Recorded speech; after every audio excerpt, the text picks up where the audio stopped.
श्री अखंड विद्यानंद जी महाराज की जय। सद्गुरु मौनी बाबा भगवान की जय। स्योहम स्योहम स्योहम। खड्ग योगांत तू नैव शुद्धम, मनोविनाशांत तू नैव शुद्धम, गुरुपदे शांत तू नैव शुद्धम, स्वयं च तत्व स्वमेव शुद्धम। दत्तात्रेय जी कहते हैं कि आत्मा स्वयं सार तत्व है, वह सदा सर्वदा ही शुद्ध है, उसमें कोई विकार है ही नहीं, वह कभी दूषित हो ही नहीं सकता। इसलिए जो आत्मा को शुद्ध करने के लिए आसन प्राणायाम प्रत्याहार धारण ध्यान और समाधि के खड्ग योग कहलाते हैं कि साधना करने की बात कहाँ है। जो मन के विनाश की बात करते हैं तथा जो कहते हैं कि गुरु के उपदेश से वह शुद्ध होती है, वे सब गलत कहते हैं, क्योंकि यह दूषित हुई ही नहीं है, फिर किसे शुद्ध किया जाए। अशुद्ध मन होता है जो कई प्रकार के विकारों वाला है, उसे शुद्ध करना है, उसी का निरोध करना है जिससे आत्मा का स्वरूप पहचाना जा सके। पतंजलि ने भी चित्त की वृत्तियों के निरोध की बात कही है, आत्मशुद्ध की बात नहीं कही गई है। इस लेखन में पतंजल योग सूत्र योग दर्शन की व्याख्या भी पढ़ें। सद्गुरुदेव भगवान की जय। न हि पंचात्मको देहो विदेहो वर्तते, न हि आत्मैव केवलम सर्वतुरीय च त्रयं कथम। दत्तात्रेय जी कहते हैं कि यह आत्मा पंच भौतिक शरीर नहीं है, क्योंकि यह शरीर जड़ पदार्थ से निर्मित है, किंतु यह बिना शरीर वाला भी नहीं है, क्योंकि यह संपूर्ण शरीरों में व्याप्त है। ये समस्त दृश्य पदार्थ उसी के शरीर हैं जिसके भीतर यह अवस्थित है। यह आत्मा एक ही तथा सर्वस्वरूप है, सभी रूप उसी के हैं। ये चार अवस्थाएं जागृत, स्वप्न, सुषुप्ति एवं तुरीय आत्माएं की अवस्थाएं नहीं हैं, बल्कि ये मन की ही अवस्थाएं हैं।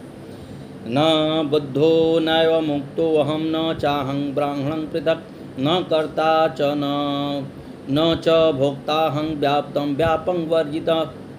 दत्तात्रेय जी कहते हैं कि मैं आत्मस्वरूप होने से ब्रह्म से किसी प्रकार भिन्न नहीं हूँ, इसलिए मेरा कोई बंधन नहीं है। क्योंकि ब्रह्म एक ही है तो बंधन का कोई दूसरा कारण कैसे हो सकता है, और जब बंधन ही नहीं है तो मुक्ति की बात कैसे कही जा सकती है। मुक्ति के लिए बंध का होना अनिवार्य है, अन्यथा मुक्ति की बात ही नहीं होती। चूँकि ब्रह्म न कर्ता और न भोक्ता, इसलिए मैं ही कर्ता और भोक्ता नहीं हूँ। जब ब्रह्म व्याप्त एवं व्यापक भाव से रहित है, इसलिए मैं भी इससे रहित हूँ। इस प्रकार मैं सब प्रकार से निरपेक्ष हूँ। सद्गुरुदेव भगवान की जय। यथा जलं जले व्यस्तं सलिलं भेद वर्जितं, प्रकृति पुरुषं तदन्न भिन्नं तदिभाति में ही। शास्त्रों में सृष्टि रचना में प्रकृति और पुरुष नाम के दो शक्तियों का महत्वपूर्ण माना गया है। प्रकृति जड़ है तथा पुरुष चेतन है। प्रकृति उपादान कारण है तथा पुरुष निमित्त कारण है। दोनों के संयोग से ही सृष्टि रचना का कार्य आरंभ होता है, किंतु दत्तात्रेय जी कहते हैं कि ये दोनों ही उस परम ब्रह्म की ही दो शक्तियां हैं जो उससे किसी प्रकार भिन्न नहीं हैं। पुरुष शक्तिमान है तथा प्रकृति उसी की शक्ति है। शक्ति और शक्तिमान भिन्न नहीं हो सकते। शक्ति जड़ है तथा शक्तिमान चैतन्य है। शक्ति शक्तिमान के अधीन ही कार्य करती है। जिस प्रकार जल में फेंका हुआ जल स्वरूप ही हो जाता है, उसकी भिन्नता मिट जाती है, उसी प्रकार प्रकृति और पुरुष एक ही ब्रह्म में मिलकर भेद रहित हो जाते हैं। ऐसा मुझे प्रतीत हो रहा है। जिसे ब्रह्म ज्ञान नहीं होता, उन्हीं को इनमें भेद दिखाई देता है। सद्गुरुदेव भगवान की जय। यदि नाम न मुक्तो वसी न बंधो वसी कदाचन, साकारं च निराकारमात्मानं मन्यते कथम। बंधन और मुक्ति ये दो का होना अनिवार्य है, एक बंधन तथा दूसरा बंधने वाला। किंतु तू यह मानता है कि बंधन और मुक्ति नहीं है, जैसा तूने जाना है कि ब्रह्म एक ही है, दूसरा कुछ है ही नहीं, इसलिए बंधन और मुक्ति भी नहीं है। तो फिर साकार और निराकार को दो किस प्रकार मानता है। अर्थात बंधन और मुक्ति तथा साकार और निराकार का भेद अज्ञान अवस्था में ही प्रतीत होती है। ज्ञानी की अभेद दृष्टि हो जाती है, वह संपूर्ण जगत में एक ब्रह्म को ही सत्ता स्वरूप जानता है। जानामि ते परम रूपम प्रत्यक्षं गगनोपमं, यथा परम ही रूपम यनरीचि जल सन्निभम। दत्तात्रेय जी शिष्य को उपदेश करते हुए कहते हैं कि हे शिष्य, तुम्हारे इस परम रूप को मैं जानता हूँ, जो ब्रह्म स्वरूप ही है। यह प्रत्यक्ष और आकाश के समान व्यापक है तथा जिस प्रकार जगत का स्वरूप वास्तविक नहीं है, वह मृग तृष्णा के जल के समान भ्रांति रूप ही है, उससे किसी की प्यास नहीं बुझती, वैसा तुम्हारा स्वरूप नहीं है। अज्ञान के कारण ही तुझे स्वयं ही ब्रह्म से भिन्नता ज्ञात होती है। तू जगत के समान भ्रांति रूप नहीं है। सद्गुरुदेव भगवान की जय। श्री मौनी बाबा भगवान नमो नमः। श्री सद्गुरुवे नमः। श्री सद्गुरुवे नमः।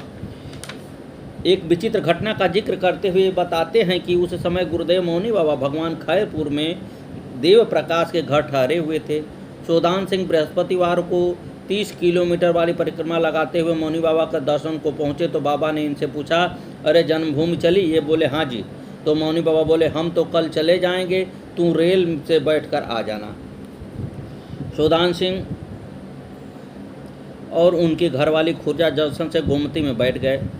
इनके पास जनरल डिब्बे के टिकट थे, परंतु उसमें तो घुसने की भी जगह नहीं थी, अतः पत्नी को साथ लेकर ये जा बैठे रिजर्वेशन वाले डिब्बे के सीट पर।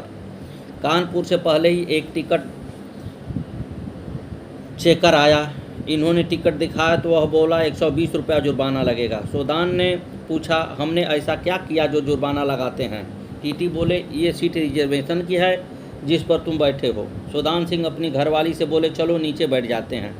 वह टीटी इनकी बात सुनकर मुस्कुराया, फिर उसने इनसे 65 रुपये मांगे जो इन्होंने दे दिए। सद्गुरुदेव भगवान नमो नमः। 65 रुपये तथा दोनों टिकट लेकर टीटी चला गया। 2 स्टेशन गुजर गए, तब तक भी वह न लौटा। अब तो ये घबराने लगे क्योंकि वह टिकट भी ले गया था। इन्होंने मौनी बाबा को स्मरण किया और धीरज रखकर बैठे रहे। थोड़ी देर में ही टीटी आया। इनके दोनों टिकट व 65 रुपये लौटाते हुए वह कहने लगा, बाबा अब डिब्बा बदलने की ज़रूरत नहीं है, इसी सीट पर चले जाना, हमने लिख दिया है। सोदान सिंह ने सोचा, ये कैसा टीटी है, पैसा वापस कर गया। हे मौनी बाबा, तुम ही हो साथ में जो इसकी ऐसी मति पलट गई। सद्गुरुदेव भगवान की जय। कानपुर से इन्होंने गाड़ी बदली। जरा ही देर में दूसरी टीटी आ पहुंचा। उसने पान दांत के नीचे दबा रखा था। इनका टिकट देखा तो कहने लगा, तुम्हें पता है ये रिजर्वेशन की सीट है? सोदान बोले, भैया तुम्हारी तरह एक आए थे, वह हमें यहीं बैठा गए। बनारस निकल चुका था और मुगलसराय आने वाला था। टीटी ने पूछा, कहाँ जाओगे? सोदान बोले, भैया हम तो अपने गुरु भगवान के यहाँ जा रहे हैं, कोडरिया चंदौली। टीटी कुछ न बोला और चला गया। मुगलसराय स्टेशन पर वह स्वयं आया, इनके संग उतारा और स्टेशन के बाहर आकर चंदौली वाली जीप में बिठाया। उसने ड्राइवर को ताकीद कर दी कि इनसे पैसा न लेना। सोदान सिंह बार बार भगवान को याद करें और धन्यवाद करें, हे मालिक ये कैसे कैसे टीटी मिल रहे हैं आज। वह टीटी इनसे बोले, गुरु जी को हमारा भी प्रणाम कह देना। सद्गुरुदेव भगवान की जय। जीप वाले ने इन्हें चंदौली छोड़ दिया और ये वहाँ से कोडरिया को चल दिए। आश्रम पर देव प्रकाश, वीरचंद और होतीलाल मौनी बाबा के पास बैठे थे।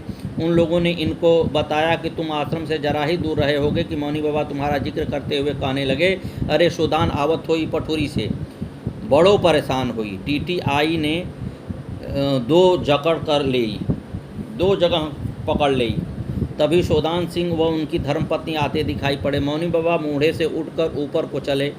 ये तीनों कहने लगे, अरे बाबा तुम्हारे भगत तो आ रहा है और आप कहाँ जा रहे हो? तब तक सोदान पहुँच लिए तो उन तीनों ने इन्हें बताया कि मौनी बाबा अभी तुम्हारी ही बात कर रहे थे कि 2 बार टीटी ने तुम्हें पकड़ा।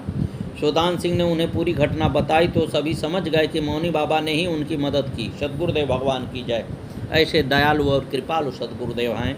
अगर धर्म के कार्य में हम अपने घर से निकल जाते हैं तो उसकी रखवाली स्वयं ब्रह्म करते हैं। ब्रह्म की जिम्मेवारी हो जाती है कि वहाँ तक सकुशल पहुँचाया जाए। सद्गुरुदेव भगवान की जय। पठुरी के भक्त हरिश्चंद्र ने बताया कि वह बुधवार का दिन था। अर्जुन कुंड कूद चुका था। चिनाई के लिए एक गड्ढा सा बनाया गया था जहाँ पानी नीचे से निकल आया। बोरोली के कुछ भक्त एक लड़की को लेकर आए थे जिस पर हवा का प्रकोप था। उस समय स्वामी गजाधर वहाँ थे उन भक्तों ने स्वामी जी को उस लड़की के बारे में बताया। स्वामी जी ने कहा कि साईं बाबा के आगे मत्था टेकाओ, परंतु लड़की ने मत्था न टेका। तब उसे काली मंदिर पर ले जाया गया।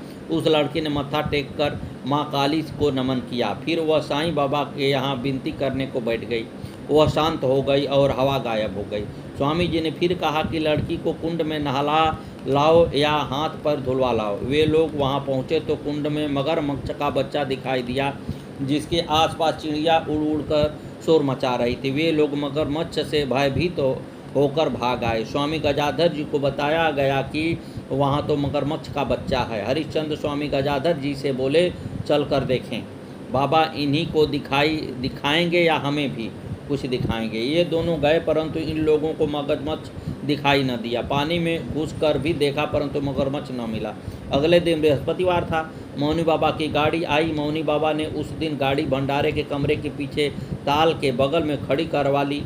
वे हंसकर बोले, अरे इसमें एक मगरमच्छ था, कहाँ चला गया? अरे कोई ताल का कर न दे तो इसी में धकेल दिया करो, खा जाएगा। सतगुरुदेव भगवान की जय। भक्तों, मगरमच्छ तो गंगा मैया की सवारी है। मगरमच्छ का दिखाई देना इस बात का संकेत है कि सुल्तानपुर के इस कुंड में साक्षात गंगा मैया का वास है। गुरुजी मौनी बाबा भगवान की ही दया और कृपा से यह हम सबको प्राप्त है। एक बार जेठ लगती पूर्णिमा से कुछ दिन पहले मौनी बाबा देव प्रकाश के घर से सुल्तानपुर खेड़ा आश्रम आए। हरिश्चंद्र घर से सोचकर चले थे कि आज गुरु जी के चरणों में रंग बिरंगे फूल चढ़ाऊंगा। वे रास्ते से बहुत से रंग बिरंगे फूल एकत्र करके लाए थे। उनको देखते ही मौनी बाबा एकदम से बोले, अरे फूल वहाँ से तोड़ा जहाँ भगवान न हो। यह सुनकर हरिश्चंद्र अवाक रह गए और सोचने लगे, भगवान आप तो अंतर्यामी हैं, घर घट को जानने वाले हैं। वह मत्था टेक कर फूल चढ़ाकर बाहर आ गए। सद्गुरुदेव भगवान की जय।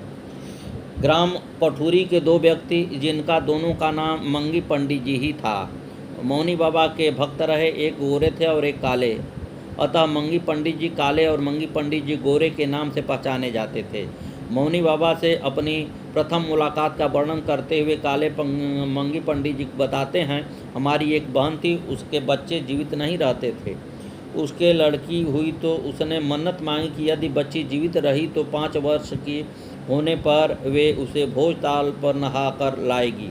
भगवान की कृपा से वह बालिका बच गई। जब काले पंडित जी उसे लेकर भोजताल गए तो वहीं पर पहली बार उनको मौनी बाबा के दर्शन हुए थे। तब बाबा ने उन्हें बताया था कि हम तेरी ओर गई हो, थोड़ी देर रुक कर चले आए। सद्गुरुदेव भगवान की जय। मौनी बाबा को स्मरण करते हुए मंगी पंडित जी कहते हैं कि जब मौनी बाबा शुरू में इधर पठुरी आए तो कुछ समय खटिकों के घर और कुछ समय पंडितों के घर रहे। पठुरी में बाद में पटपरी पर उनकी कुटी डाली गई, परंतु उस कुटी से पहले भी उनकी कई जगह थोड़े थोड़े समय के लिए कुटी डाली गई थी, जहां उन्होंने निवास किया था। पंडित जी के ट्यूबवेल के पास खेत में एक झोपड़ी थी, जहां मौनी बाबा काफ़ी समय तक रहे थे। उसमें कुछ समय जनकपुर वाले स्वामी जी भी रहे। एक दिन रात को मौनी बाबा उनसे बोले, अरे तेरे नियरे सांप भाई हो। स्वामी जी भागकर बाहर आ गए। बाद में मौनी बाबा तो अपनी खाट पर जा लेटे, परंतु स्वामी जी बाहर ही रहे रात भर। इस तरह 2-4 बार हुआ। ये अचानक रात को कह देते, अरे सांप हुई हो, और स्वामी जी फिर अंदर न सोच पाते। एक दिन वे स्वामी जी झोपड़ी छोड़कर जाने लगे। मंगी पंडित जी ने उनको रोका तो वे बोले, हम यहाँ न रहेंगे, ये हमको रात भर सोने नहीं देते हैं, परेशान करते हैं। वे चले गए। इन्होंने मौनी बाबा से पूछा, आपने उस स्वामी को क्यों भगा दिया? वे बोले, हम काहे को भगाई हो, यहाँ सांप हुई हो। मंगी पंडित जी ने पूछा, कहाँ है सांप? मौनी बाबा ने दीवार में एक ईंट थी, उस ओर इशारा करके कहा, यहाँ बैठी हो। इन्होंने ईंट हटाई तो देखा एक सांप उस ईंट के नीचे एक गड्ढे से में कुंडली मार के बैठा था। अंधेरे में उस सांप को कैसे देख लेते थे ये तो वही जाने। आखिर इन्होंने उस सांप को मारा। फिर मौनी बाबा ने ईंट वापस लगवाई। अरे ऐसे लगा दे, अब ठीक हो गई। कई कुटी बनी और छोटी तब छोड़ी। तब पटपरी में कुटी बनी और एक कुइयाँ बनी। वहाँ मौनी बाबा ने काफ़ी समय निवास किया। बाद में पटपरी कुटी की ईंट सुल्तानपुर खेड़ा ले आई गई और यहाँ मौनी बाबा के लिए कुटी का निर्माण हुआ, परंतु ये अस्थायी रूप से कहीं नहीं रहे। रात रुकते और दिन में भ्रमण करने चले जाते। सोने के लिए कुछ भी बिछा दो, परंतु ओढ़ने में वो अपना अचला ही ओढ़ते थे। पहले गुरु पूर्णिमा इस प्रकार भंडारा वगैरह करके नहीं मनाया जाता था।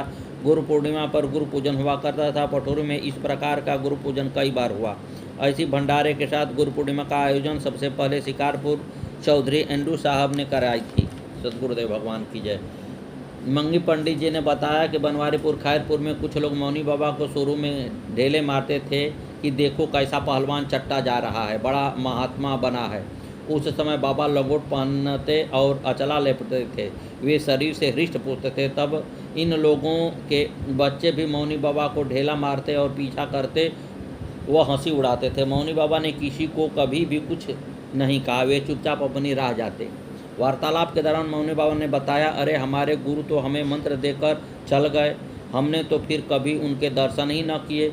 अरे सब गुरु भगवान अंदर ही हो, जब चाहे देख ले। मौनी बाबा ने ही एक दफ़े इन्हें बताया था, जब गुरु ने हमारे कपड़े उतरवाए थे तब एक रजाई दी थी और भजन के लिए स्थान दिया। रजाई के लिए कहा कि गंदी हो जाए तो धो लेना। हम रोज़ धोई हो, रजाई गीली रहे, फिर उसी को ओढ़ी हो, भजन करी हो, रजाई ओढ़ी हो। अरे 3 दिन बाद हम सब फेंक दी हो, फिर हमें कभी ठंड ना लगी। यहाँ इस क्षेत्र में आने से पहले शायद गुरु जी के पास बहुत सी किताबें थीं जिन्हें वे पढ़ा करते थे। मौनी बाबा ने बताया था, अरे हमारे पास इतनी किताब हुई हो, कुछ बांट दी, कुछ बहा दी, सब तूल भई हो फेंक दी। बाबा ने एक मड़ुआ का पौधा लाकर लगाया था। वे उसके पत्ते की चटनी बहुत पसंद करते थे। उनका मुख्य उपदेश यही था कि भगवान का भजन करो और इस दुनिया में कुछ सार नहीं है। सद्गुरुदेव भगवान की जय। श्री मौनी बाबा भगवान नमो नमः। आगे की कथा कल।